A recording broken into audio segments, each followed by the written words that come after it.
Shalom Bapak Ibu Saudara. Oke, puji Tuhan. Pesan Tuhan buat kita adalah singkirkan segala yang menghalangi. Remove the hindrances. Ya, singkirkan segala yang menghalangi. Ya, pesan ini seharusnya disampaikan Selasa kemarin, ya. Tetapi baru bisa tersampaikan hari ini, hari Jumat. Rasa saya jarang khotbah hari Jumat. Oke, puji Tuhan. Singkirkan segala yang menghalangi. Apa aja yang menghalangi? Nanti kita akan belajar di bagian dalam. Apa yang dimaksud dengan beban? Apa yang dimaksud dengan dosa? Oke, kita buka sama-sama Ibrani 12 ayat 1. Karena yang tadi saya sampaikan adalah beban dan dosa itu bisa menghalangi. Ya, bisa menjadi penghalang. Oke, kita baca satu ayat yang terpampang di depan ini bersama-sama. Oke, 1, 2, 3. Karena kita mempunyai banyak saksi. Bagaikan awan yang mengelilingi kita.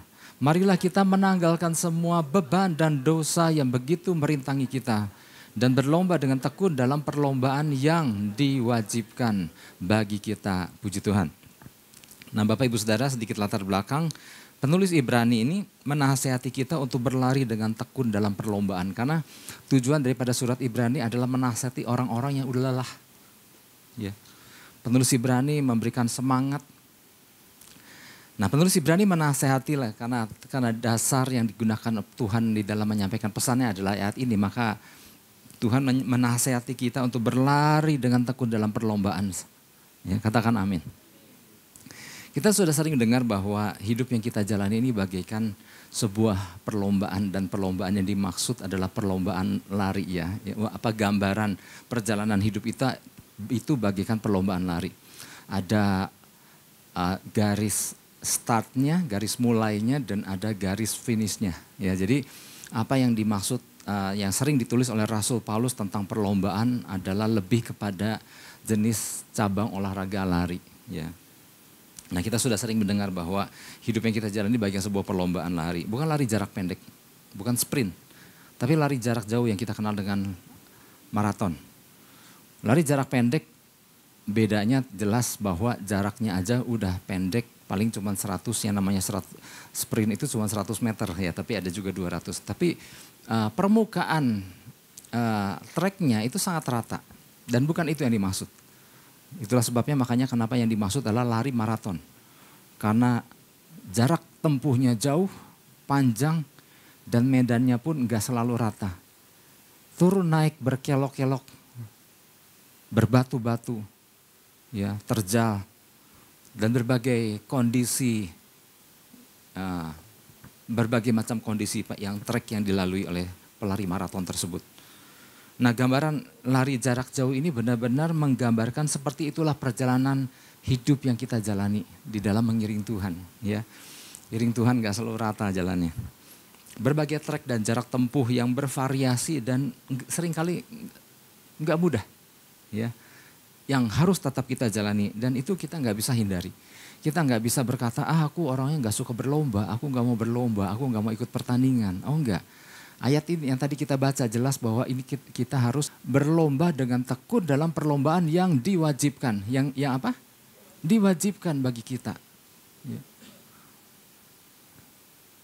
Ini bukan pilihan, tapi ini sebuah perintah. Perlombaan yang diwajibkan. Kita ada di tengah-tengah medan perlombaan yang mana kita harus menyelesaikannya. Ya, mengiring Yesus, kita harus bisa mengakhiri pertandingan kita dengan baik. Nah, kemudian dalam perlombaan lari itu kita diperintahkan, nah di sini akan ada kan, marilah kita menanggalkan semua beban dan dosa. Jadi dalam perlombaan lari itu kita diperintahkan untuk tanggalkan semua beban dan dosa. Nanti kita akan belajar apa yang dimaksud dengan beban itu. Ya, yang apabila kita nggak singkirkan, pastinya itu akan sangat menghalangi laju lari kita. Atau bahkan bukan hanya sekedar menghalangi laju lari, bahkan itu bisa menghalangi untuk seseorang gak bisa menyelesaikan perlombaannya. Artinya menjalani perlombaan itu sendiri saja sudah sesuatu yang gak mudah, iya kan? Ikut di dalam perlombaan lari tanpa beban aja bukan sesuatu yang mudah, apalagi ada beban. Ada dosa yang merintangi, itu akan membuat semakin berat dan semakin menghalangi. Yang mana sebetulnya memang harus disingkirkan kata ayat tadi. Ya. Jadi jangan sampai kita menjadi orang percaya yang malah nambah-nambahkan beban yang gak seharusnya dibawa. Yang menarik di sini adalah gini, beban ini di dalam bahasa aslinya tuh okos. Okos tuh kayak nulis ongkos tapi gak pakai N, okos, pakai G. Ternyata kata okos itu adalah gini, beban yang gak seharusnya, unnecessary weight, beban yang gak seharusnya dibawa. Atau di dalam bahasa Inggrisnya encumbrance, ngebawa-bawa beban yang gak seharusnya dibawa gitu. Nah ini kan menjadi lari tanpa beban aja bukan sesuatu yang mudah, apalagi ada beban-beban yang gak perlu yang dibawa-bawa baik disadari maupun tanpa disadari. Ya kan? Belum lagi ditambah dengan segala ada dosa yang kebawa, ya, ada kesukaan-kesukaan sama dosa-dosa tertentu yang masih suka dibawa. Ya, sehingga akhirnya, ya memang di Alkitab bahasa Indonesia nggak disebut dengan akhirnya kan. Kalau kita perhatikan di Alkitab bahasa Inggris ada akhirnya membuat orang tersandung. Ya di dalam New King James dikatakan which so easily ensnares us, yang akan membuat seseorang mudah tersandung. Nah Bapak Ibu Saudara, seorang hamba Tuhan namanya Dwight Scott. Dwight Scott ini memberikan sebuah gambaran akan keadaan orang-orang percaya yang turut serta di dalam perlombaan lari. Ya. Dia memberikan sebuah gambaran yang menarik dan lucu, ya, dalam menjelaskan berbagai jenis pelari-pelari yang ada di dalam kehidupan nyata. Tetapi pelari-pelari yang dimaksud ini dengan beberapa tipe ini digambarkan ada di dalam sebuah perlombaan lari, di dalam sebuah perlombaan lari besar, olimpiade. Dan tujuan mereka mengikuti perlombaan lari itu adalah karena gini, mereka ingin meraih medali emas. Nah di situ Dwight Scott menggambarkan ada tipe pelari, ya minimal ada 4 tipe pelari. Ada pelari yang pertama, pelari yang di tangan kanan dan kirinya masih membawa shopping bag, masih membawa kantong belanjaan di tangan dan kirinya dengan isi yang penuh. Kita sendiri bisa membayangkan ya kalau kita aja habis belanja misalnya, habis ke pasar atau habis ngapain dah beli sesuatu. Satu kantong di tangan kanan, satu kantong di tangan kiri dan kemudian keluar mau pulang menuju kendaraan. Itu aja kan baunya aja udah gak gampang. Yang digambarkan oleh Dwight Scott adalah orang ini ada di tengah arena perlombaan, dia hendak mengikuti perlombaan besar di mana ada medali emas yang dia rindukan. Nah bisa dibayangkan Bapak Ibu Saudara tangan kiri dan kanannya masih pegang kantong belanjaan.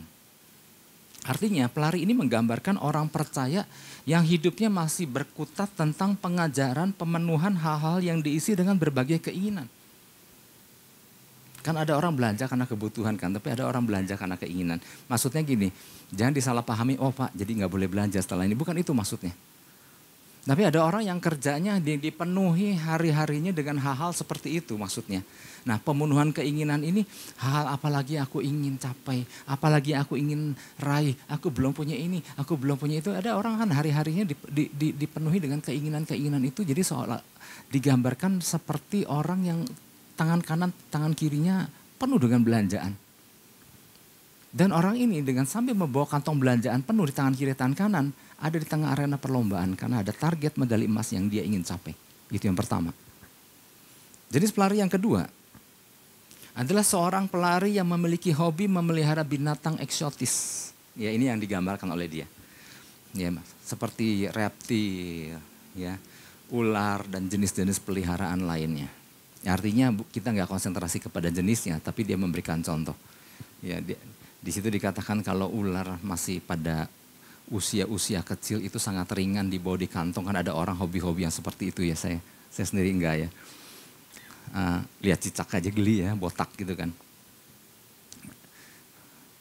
Nah kalau dikatakan, kalau dia bilang, oh kalau ularnya masih usia kecil kan bisa dikantongi. Tapi kalau ular itu semakin besar, ular piton itu akan semakin berat puluhan kilo. Tapi ada orang-orang kan asik dengan hobi-hobi itu. Ini berbicara soal apa? Ini berbicara tentang orang percaya yang fokus hidupnya masih terikat dengan berbagai kesenangan dan hobi yang sepertinya nggak bisa dilepaskan. Ya, yang bahkan hobi ini menjadi prioritas utama dalam hidupnya. Ya kan, kalau bicara hobi nggak bicara soal ular aja, nggak bicara soal anjing aja, nggak bicara soal apa. Kadang hobi olahraga. Hari-hari ini setelah pandemi kan ada orang memilih lebih kepada olahraga daripada ke gereja karena dia lebih merasakan kegunaannya setelah berolahraga dibandingkan ke gereja. Gereja nggak keringetan. Nah inilah jenis pelari yang masih terikat dengan berbagai kesenangan menurut dirinya. Tapi dia ada di tengah perlombaan karena apa? Karena ada target medali emas yang dia ingin raih. Karena dia tahu ada perlombaan yang harus dia ikuti. Nah pelari yang ketiga.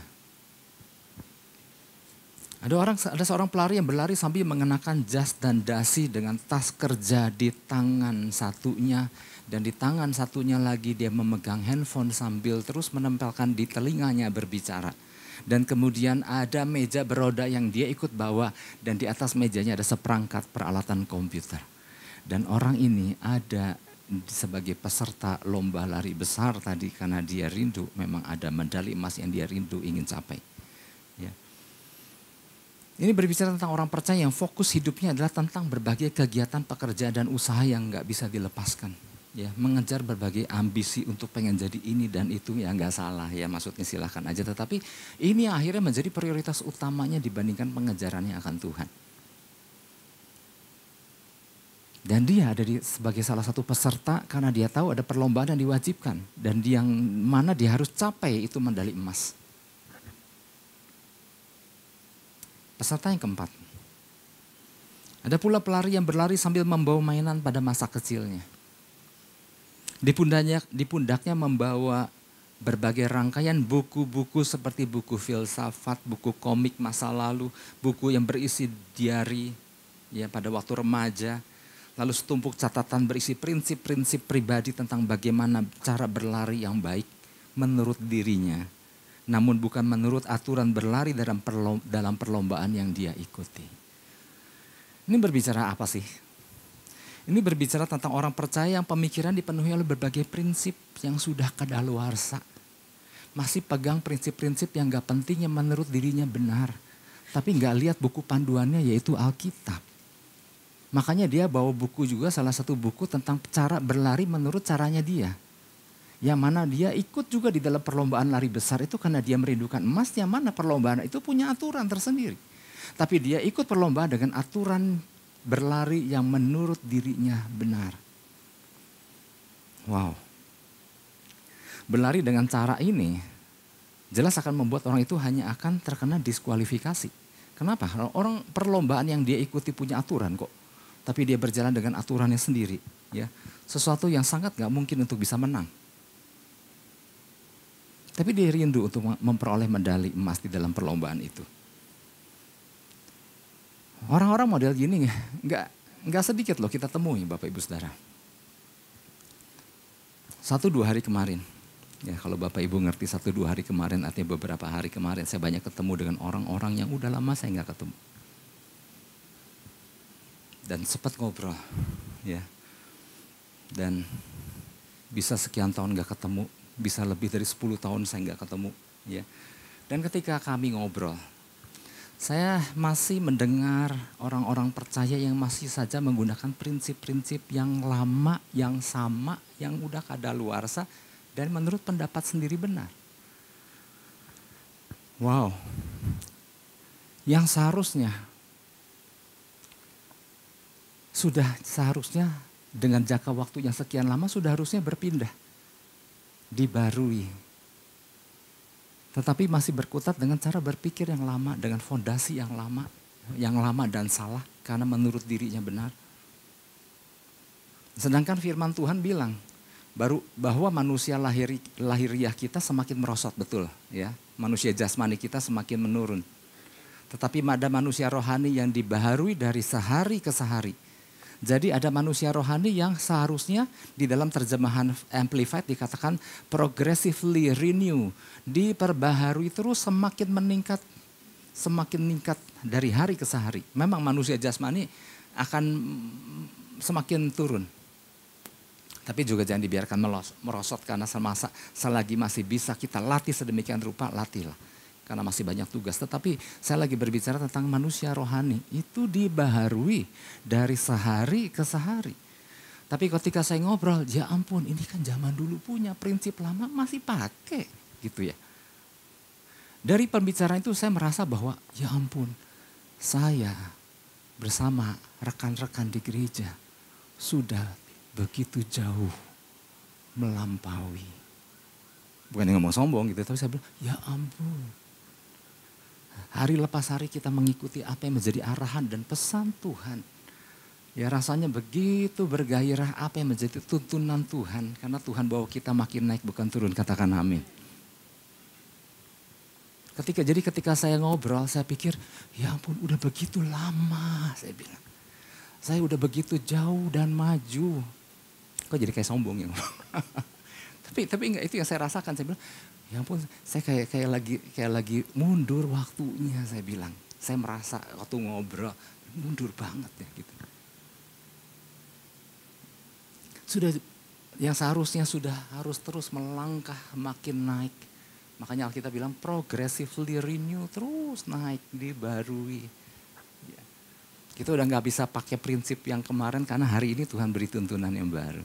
Artinya gini, jangan disalahpahami. Artinya ya maksudnya pesan demi pesan jangan ditinggalkan begitu aja. Tetapi gini, kadang-kadang orang udah terlalu lama pakai prinsip diri sendiri, ya masih dipakai gitu ya.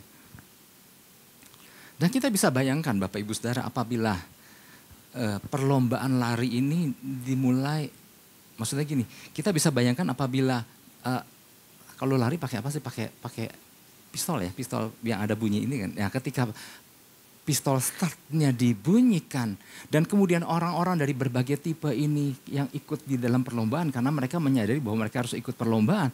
Waktu bunyi pistol start itu dibunyikan mereka kan mulai lari. Nah bisa dibayangkan kalau orang tipe-tipe yang tadi ikut berlari kemudian berhadapan dengan seorang pelari yang begitu siap. Dengan pakaian larinya, celana pendeknya, kaos larinya yang memang khusus untuk lari. Dan kemudian mengenakan sepatu yang memang khusus untuk lari. Dan orang ini berlatih sedemikian rupa untuk mempersiapkan dirinya masuk dalam pertandingan. Bisa dibayangkan Bapak Ibu Saudara.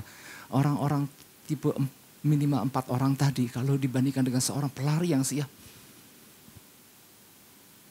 Itu kedodoran, gak akan bisa ngejar, gak akan bisa menang.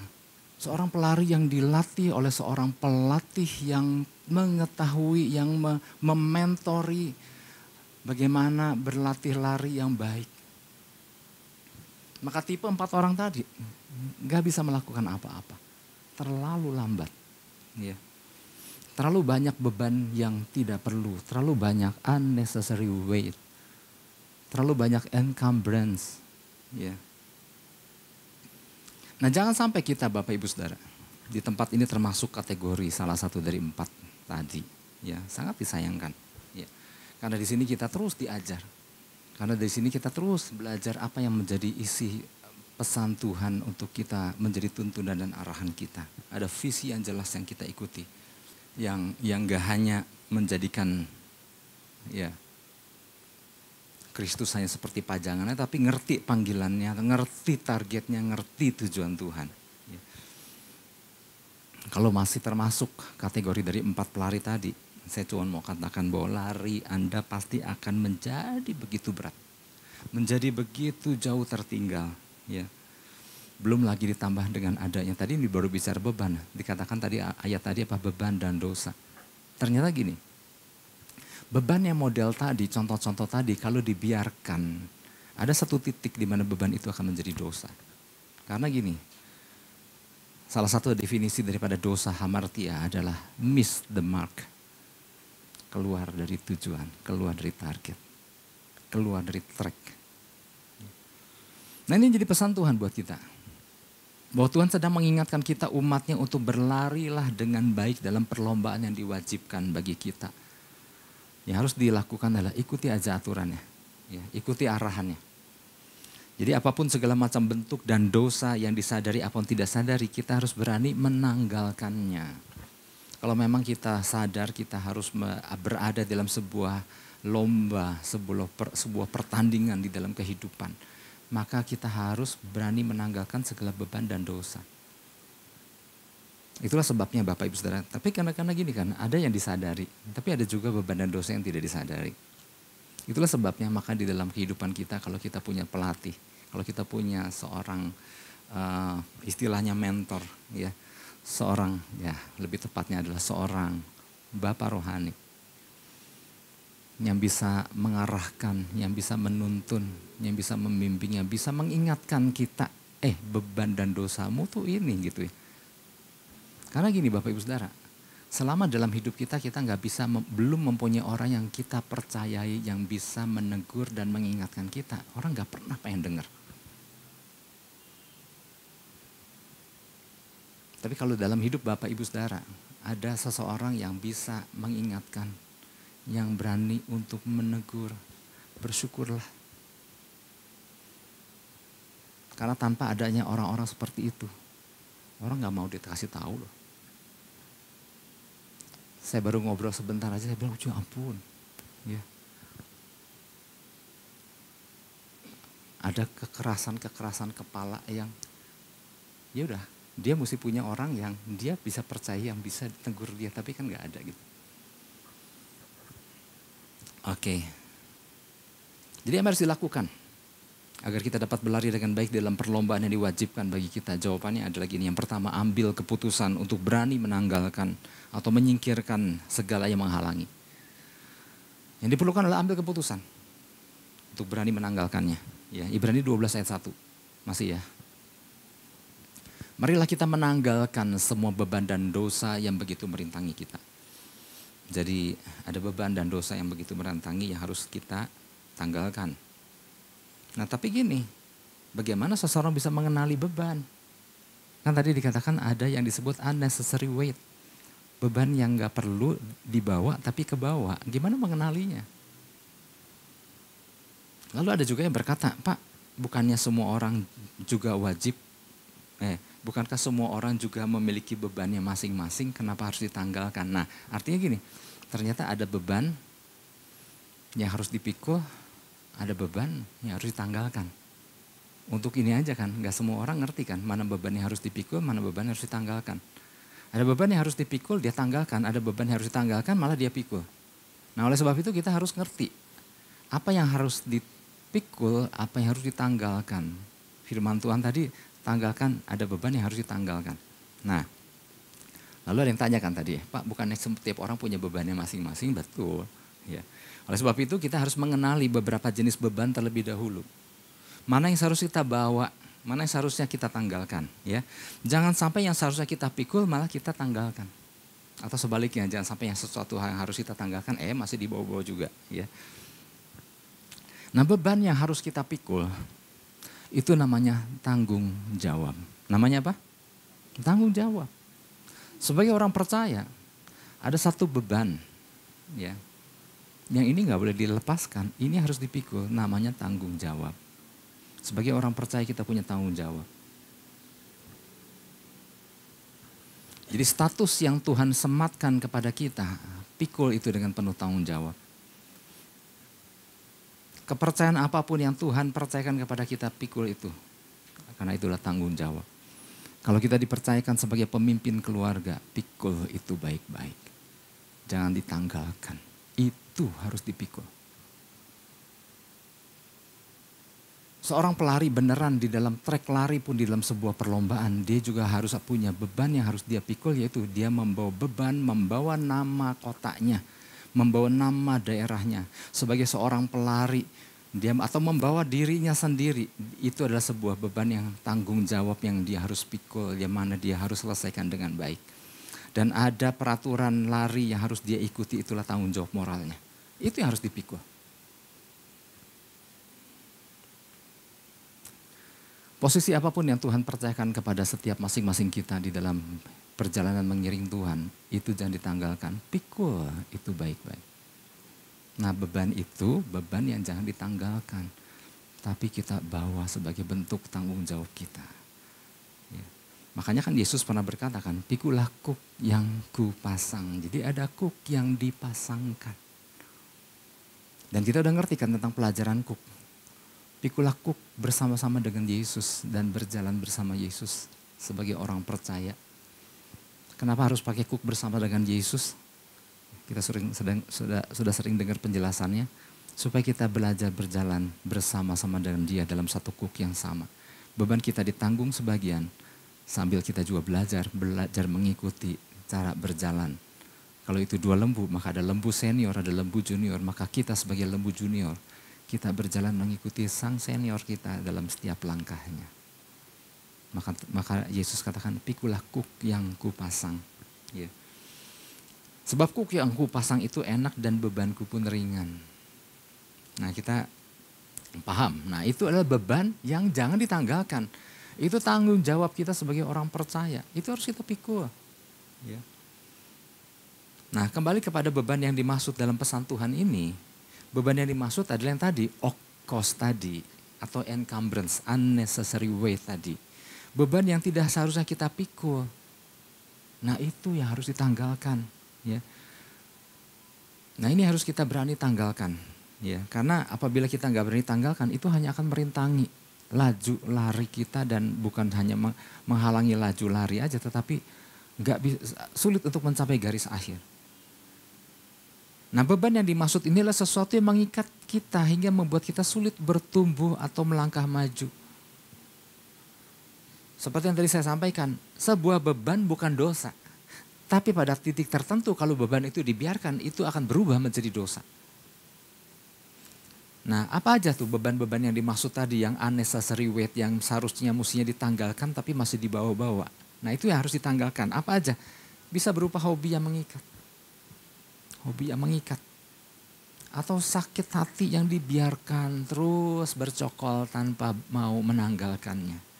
Rasa benci kepada seseorang yang masih dibawa-bawa. Trauma kegagalan yang masih disimpan. Kemalasan yang dipelihara terus. Kesibukan yang akhirnya melupakan prioritas kita sama Tuhan. Kesukaan pada sesuatu atau kesukaan pada seseorang. Enggak salah ya suka sama seseorang ya. Buat anak-anak muda, suka sama seseorang, sesuatu yang normal ya. Tapi juga hati-hati jangan sampai ini menjadi menggantikan prioritas utama kita sama Tuhan. Tetapi ternyata bukan anak muda aja, ada anak-anak tua yang sudah bersuami beristri, yang masih suka sama seseorang. Nah ini kan gak normal ini. Nah ini beban yang harus ditanggalkan juga. Ya, terus apa lagi? Persoalan dalam keluarga atau rumah tangga yang dibiarkan berlarut-larut, ini beban tersendiri loh. Yang gak selesai-selesai, yang berlarut-larut dibiarkan. Terus kekecewaan yang masih dibiarkan tersimpan. Atau kebodohan, yaitu prinsip-prinsip lama yang salah yang dijadikan panduan hidup. Dan sebagainya masih banyak lagi. Dan inilah beban-beban yang gak seharusnya dipikul, unnecessary weight, encumbrance. Yang gak seharusnya dipikul kok masih dibawa-bawa. Ini yang bikin berat, ini yang menghalangi laju lari kita. Laju lari orang percaya kalau masih punya beban-beban seperti ini. Nah semua ini akan membuat kita sulit untuk melangkah maju. Jalan aja sulit apalagi lari. Ya. Dan jika ini dibiarkan, beban ini akan memberatkan, bukan saja memberatkan tetapi lama-lama semuanya ini akan membuat semakin parah dan jadi dosa akhirnya. Oleh sebab itu kita perlu melepaskan beban yang merintangi kita. Nah kata tanggalkanlah yang digunakan di sini dalam bahasa aslinya adalah apotitemi. Apotitemi artinya strip off, tanggalkan, seperti orang menanggalkan baju. Ya kalau kita pernah mendengar kata striptease, ini strip off, tanggalkan itu. Buka, prosotin gitu maksudnya. Ya. Kemarin pulang dari pemakaman, hari begitu terik, panas sekali, macet pula, ada 5 jam kali. Belum lagi bensin udah mau habis, AC dimatikan sampai keringetan sekali begitu sampai rumah. Apa yang dipikirkan saya mau buka itu baju. Karena nempel udah lengket banget. Nah itu yang dikatakan. Apa disebut? Apotitemi. Strip off. Lepaskan itu. Tanggalkan.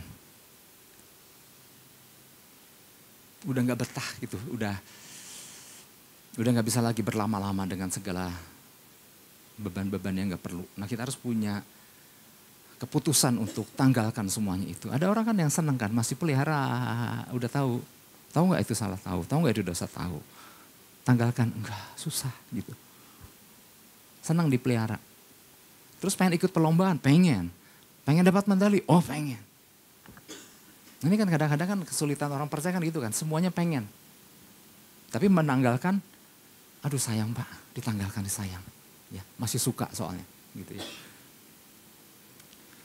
Nah, tapi gambaran menanggalkan yang tadi apotitemi bukan hanya sekedar menanggalkan seperti orang menanggalkan baju. Jadi di dalam bayangan kita bukan cuma sekedar menanggalkan baju. Nah, makna apotitemi yang lain adalah harus berani mengambil keputusan besar untuk berani memotongnya sekalipun sakit demi keselamatan nyawa kita.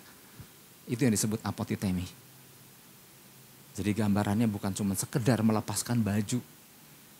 Kalau cuma sekedar melepaskan baju, maka yang ada di pikiran banyak orang percaya, cuma sekedar baju, gak penting-penting amat. Tetapi kata apotitemi yang kedua adalah harus berani ambil keputusan besar untuk berani potong itu.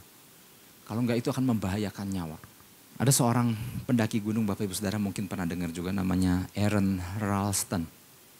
Aron Ralston itu sampai ada bukunya, sampai ada filmnya. Seorang pendaki gunung. Petualang lah yang sering naik turun gunung, masuk hutan, menyusuri hutan dan lembah. Suatu kali dia di Amerika, di Utah, dia masuk ke sebuah taman hutan nasional, ya namanya Canyonlands. Dia masuk biasa berpetualang di sana. Di sebuah bebatuan yang terjal, yang di bawahnya lembah. Mungkin dia salah mengambil sebuah langkah dan tindakan, dia telah menggeser sebuah batu besar. Dan batu itu menggelinding, menimpa dirinya, menindih salah satu tangannya. Dan badannya pun terjepit di bawahnya lembah. Dan bukunya itu dikenal dengan 127 hours, 127 jam. Saudara bisa bayangin tangan kegencet 127 jam, berapa hari itu. Dia berusaha untuk melepaskannya tapi batunya terlalu berat. Batunya terlalu berat. Dan dia bukan menimbang-nimbang, dia harus mengambil keputusan. Dia gak bisa berlama-lama, terlalu lama karena itu akan membuat dia mati tergantung. Maka dia harus mengambil keputusan besar. Dia merogoh di salah satu tangannya yang masih leluasa. Ada pisau lipat. Dan apa yang dia lakukan? Dia iris satu persatu tangannya. Ini lagi tergantung kan, sulit gak? Sulit. Dan dia harus mengambil tindakan. Itu pisau lipat kan motong tulang kan gak gampang itu. Dagingnya dulu, darah gak? Darahan. Wah, dia lagi mengoperasi dirinya sendiri. Dia lagi memotong, selesai kulit, selesai daging, selesai urat, selesai pembuluh, selesai apa, tinggal tulang yang dia mungkin gergaji, dia cari sendinya. Kayak motong ayam kan, sendi ayam kan gampang tuh kalau kita tahu jalurnya. Tapi ini tangan dia sendiri loh yang lagi tergantung, tertindih oleh batu besar itu. Dan di jam 127 dia lepas. Dia selamat nyawanya. Tapi tangannya tertinggal. Tapi itu keputusan besar yang harus dia ambil. Karena dia gak mau mati tergantung, dia harus menyelamatkan nyawa dia. Itu namanya apotitemi. Dia gak sayang lagi sama tangannya. Kenapa? Masih banyak hal yang harus dia lakukan dalam hidup. Dia pulang masih mau ketemu istri, masih mau ketemu anak. Yang mungkin sedang mencarinya pada waktu itu. Tapi dia ambil keputusan besar. Pisau lipat Bapak Ibu Saudara, kalau dia pegang golok mungkin masih cuma berapa kali tebas. Sakit sebentar, tapi ini kan diiris, tapi dia terus potong sampai putus. Nah inilah gambaran apotitemi. Kemudian Ralston selamat. Ya, sekarang udah memang tangannya putus, tetapi dia masih melanjutkan hidup. Pesan Tuhan buat kita, ada beban dan dosa yang udah jangan disayang-sayang gitu maksudnya. Bukan cuma sekedar seperti menanggalkan baju. Tetapi harus ada keputusan besar dalam hidup kita. Kalau kita tahu itu mengganggu, kalau kita tahu itu dosa. Kalau kita ada urusan dengan pasangan yang belum selesai dan kita tahu kita harus pulih di situ. Ambil keputusan besar dalam hidup kita. Makanya Bapak Ibu Saudara, keputusan-keputusan besar itu pernah ditulis juga. Yesus pernah ajarkan dalam khotbah di bukit kan. Matius 5 ayat 29, 29-30 sama. Di situ dikatakan, maka jika matamu yang kanan menyesatkan engkau, cungkilah dan buanglah itu. Karena lebih baik bagimu jika satu dari anggota tubuhmu binasa daripada tubuhmu dengan utuh dicampakkan ke dalam neraka. Kemudian ayat 30. Jika tanganmu yang kanan menyesatkan engkau, penggalah dan buanglah itu. Karena lebih baik bagimu jika satu dari anggota tubuhmu itu binasa daripada tubuhmu dengan utuh masuk neraka. Ya, ini bicara apa? Kalau ada sesuatu yang menghalangi di dalam perjalanan hidup kita sehingga kita menghalangi pengenalan kita akan Tuhan, maka kita harus mengambil keputusan besar seperti orang yang rela melepaskan tangannya kalau tangannya itu menghalangi di dalam pengejaran dia akan pengenalan akan Tuhan. Apapun ya di sini makna ayat ini, apapun yang menghalangi kita harus berani menanggalkannya. Ya. Apapun yang dapat menghalangi atau menghambat langkah kita untuk berlari ke tujuan Tuhan, kepada pengenalan akan Tuhan, kepada apapun yang dapat membangun kerohanian kita, maka kita harus menjadi orang-orang yang berani menyingkirkannya kalau itu menghalangi. Yang sering kali terjadi kan banyak orang percaya yang pengen kedua-duanya. Nanggalkan enggak sayang, tapi pengen ngejar Tuhan yang mana enggak mungkin bisa ngalami pengenalan akan Tuhan selama masih menyayangi segala unnecessary way tadi. Ingin menang perlombaan, ingin dapat medali emas, tapi juga enggan melakukan langkah besar apotitemi tadi. Ya, dengan melepaskan beban-beban yang enggak perlu. Oleh sebab itu mari Bapak Ibu Saudara, kayaknya cuma satu poin aja. Ya. Siapa kita untuk menjadi pemenang atas perlombaan yang diwajibkan bagi kita? Rasul Paulus bilang, aku telah mengakhiri pertandingan dengan baik. Aku telah memelihara iman. Dia merupakan satu contoh yang menyelesaikan pertandingan dengan baik. Ya. Siapa kita untuk menjadi pemenang atas perlombaan yang diwajibkan bagi kita? Ketika kita menyadari mungkin masih ada beban-beban yang tidak perlu atau ikatan-ikatan atau dosa yang tersembunyi. Berani gak kita keluarin pisau kita? Istilahnya bukan pisau beneran. Istilahnya pisau seperti yang dilakukan oleh Aaron Ralston tadi. Putuskan itu. Waktu diputuskan mungkin sakit-sakit. Tapi waktu dia berani mengambil langkah besar untuk memutuskan itu, hidupnya kembali berjalan. Menyelesaikan apa yang Tuhan percayakan di dalam hidup masing-masing setiap kita. Yang mau menyelesaikan pertandingan dengan baik. Yang mau menanggalkan dosa, yang mau menanggalkan segala beban-beban yang gak perlu. Katakan amin. Dan kita beri tepuk tangan buat Tuhan Yesus.